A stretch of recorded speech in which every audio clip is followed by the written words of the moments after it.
சொர்ணம் கிச்சன்ல ஆந்திரா பருப்பு பொடி எப்படி செய்யணும்னு பார்க்கலாம். இந்த பொடி இட்லி தோசைக்கு எல்லாம் ரொம்ப நல்லா இருக்கு. வெள்ளை சாதத்துக்கு நெய் இல்லையே நல்லெண்ணெய் ஊற்றி சாப்பிடலாம்.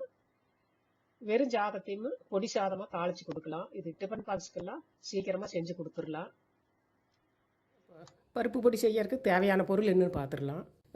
2 டம்ளர் துவரம் பருப்பு எடுத்துக்கலாம். பொட்டுக்கடலை 2 டம்ளர், 2 டம்ளர் பாசிப்பருப்பு, சீரகம் ஒரு 6 டீஸ்பூன், மல்லி 4 டீஸ்பூன், 1 டீஸ்பூன் மிளகு, புளி ஒரு 2 எலுமிச்சை அளவு. இதெல்லாம் ஃபஸ்ட்டு வெயிலில் காய வச்சு எடுத்துக்கலாம். பருப்பெல்லாம் 2 டம்ளர் எடுத்தால் பூண்டு 2 டம்ளர் எடுத்துக்கலாம். இது இப்போ நீங்கள் இந்த தோலோடையுமே போட்டு வறுத்துக்கலாம். தோலை உரிக்கிறதுனால உரிச்சிக்கலாம். இது நான் இப்போ நல்லா கழுவிட்டு உணர வச்சு வச்சுருக்கிறேன். இதையும் வறுத்து எடுத்துக்கலாம். மெயின் இந்த 3 ஐட்டம் தான்: துவரம்பருப்பு, பாசிப்பருப்பு, பொட்டுக்கடலை. இது நீங்கள் தேவைப்பட்டால் உளுந்து பருப்பு அரை காப்பி போட்டுக்கலாம். இந்த பருப்புகள்லாம் காய வச்சிடலாம். வரமிளகாய் தேவையான அளவு ஒரு 10 காய் போடலாம். நீங்கள் காரத்துக்கு தகுந்த மாதிரி எச்சு கம்மி பார்த்துக்குங்க. ஃபஸ்ட்டு இதெல்லாம் காய வச்சு எடுத்துக்கலாம். காய்ஞ்சதுக்கப்புறம் எப்படி வறுக்கிறதுன்னு பார்க்கலாம். துவரப்பருப்பு 2 காப்பி காய வச்சது, அதை போட்டு வறுத்துக்கலாம். இதுலேயே மிளகாய் போட்டுட்டு தனியாக வறுக்க வேண்டியது. இந்த சூட்டுக்கு மிளகாயும் நல்லா சூடாகி நல்லா வறுவிட்டுரு.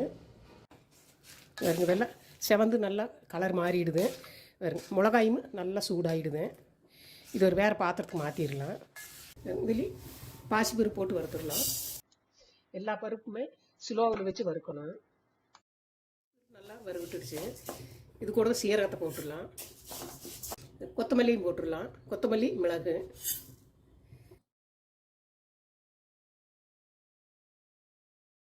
பருப்பு சூடாக இருக்கிறதால இந்த கொத்தமல்லி சீரகம்லாம் சீக்கிரமாக வறுவிட்டுரு. இது கூட கருகாப்பில் போட்டாச்சு.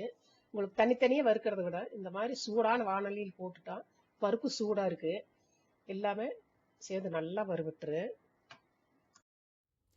அந்த புளியும் இது கூட போட்டுடலாம். புளியும் இந்த சூட்டுக்கு நல்லா வறுவிட்டுரு. தனியாக வறுத்தோம்னா அந்த வடசட்டியில் ஒட்டிக்கு. அந்த புளி நல்லா இப்படி பிச்சு போட்டுட்டா சீக்கிரம் வறுவிட்டுரு. புளியெல்லாம் நல்லா சூடாகிடுது. ஆறுனா இது நல்லா மொறுமொறுன்னு ஆயிரு. ஒரு தட்டத்தில் ஒட்டி ஆற வச்சிடலாம். பொட்டுக்கடலை போட்டு வறுத்துக்கலாம். இது பாஸ்ட்டாக வச்ச கறியீரு சிம்மிலேயே வச்சு வறுத்து எடுத்துக்கலாம். பொட்டுக்கடலை நல்லா செவந்துடுது. இதை எடுத்து ஆற வச்சிருக்கேன். ஒன்று பாதியமாக தட்டி இருக்கிறேன். சின்ன பூண்டாக இருந்து அப்படியே வறுத்துக்கலாம். இது இந்த ஈரப்பதம் போக வரைக்கும் வறுத்து எடுத்துக்கலாம். பூண்டு ஸ்லோவிலேயே வறுக்கணும். ஃபாஸ்ட்டாக வச்சா கருகீரு. நல்லா சிம்மிலேயே வச்சு கொஞ்சம் லேட்டாக வறுத்து எடுத்துக்கணும்.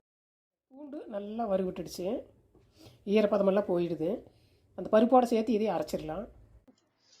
தேவையான அளவு கல்லுப்பு எடுத்துருக்கிறேன். இது ஈரம் போக வரைக்கும் வறுத்து எடுத்துக்கலாம். எல்லாம் வறுத்தாச்சு, ஆறிடுது. இதெல்லாம் ஒன்றா போட்டு அரைச்சி எடுத்துடலாம். உப்பும் வறுத்து எடுத்துட்டோம். இதெல்லாமே இப்போ நாம் அரைச்சி எடுத்துடலாம். இந்த அரைக்கிறதுக்குள்ளேயே பெருங்காயம் போட்டுக்கலாம் 2 ஸ்பூன். இந்த அளவுக்கு அரைச்சாச்சு. இது கலர் கொஞ்சம் கம்மியாக இருக்குது, ஏன்னா மிளகாய் கம்மியாக போட்டிருக்கிறேன். நீங்கள் இது கூட காஷ்மீர் சில்லியும் கூட போட்டுக்கலாம், நல்லா கலர் கிடைக்கி. இதே மாதிரி எல்லாம் அரைச்சி எடுத்துக்கலாம். எல்லாம் பொடி அரைச்சி எடுத்தாச்சு. கொஞ்சம் கலர் கம்மியாக இருக்குது. நீங்கள் காஷ்மீர் சில்லியும் மிளகாய் கொஞ்சம் அதிகம் போட்டிங்கன்னா கலர் கிடைக்கும். இதுக்கு நாம் பொடி சாதம் தாளிச்சிக்கலாம். கடுகு பருப்பு போட்டு சாதமாக தாளிச்சிக்கலாம். ஸ்கூலுக்கெல்லாம் கொடுத்து விடலாம். இட்லி தோசைக்கும் சாப்பிடலாம். வெள்ளை சாதத்துக்கும் நெய் போட்டு சாப்பிடலாம்.